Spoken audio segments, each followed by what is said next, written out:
This is the pot calling the kettle black.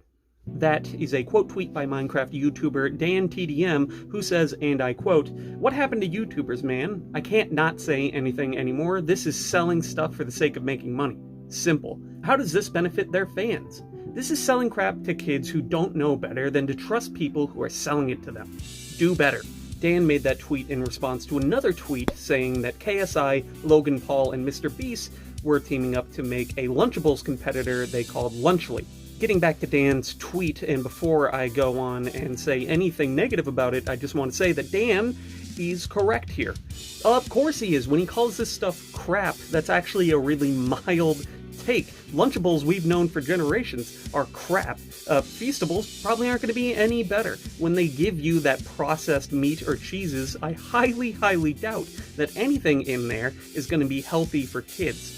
That is to say very little about Prime energy drinks or MrBeast's Feastables, which are probably terrible for your children. Dan is correct. MrBeast, KSI, and Logan Paul, these are all three really big names in the YouTube sphere for children, and they are leveraging that to make a lot of money.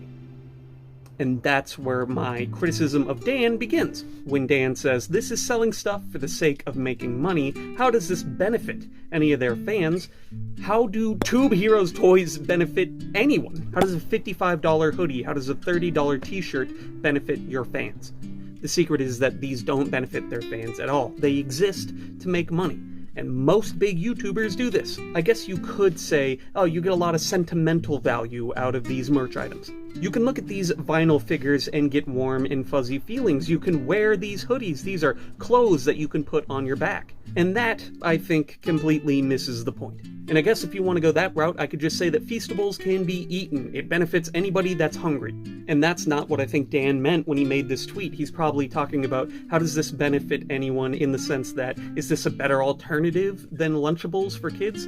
Well, I mean, are your sweatshirts better alternatives than other clothes for kids? Are your toys better alternatives than other toys? Look, there's a lot of social credit to be gained in making fun of KSI, Logan Paul, MrBeast right now, especially MrBeast. And I think Dan's right to do so. Certainly, I think he's making some good points, but when I see hypocrisy, I do want to talk about it just a little bit. What happened to YouTubers, man? Nothing. They've been doing this since forever. How does this benefit any of your fans? I can't think of any YouTubers right now who make merch that actually really benefits their fans in the way that I think Dan is talking about. This is selling crap to kids who don't know any better. I mean, that was all of Tube Heroes, I think, and do better. I mean, everyone should, shouldn't they?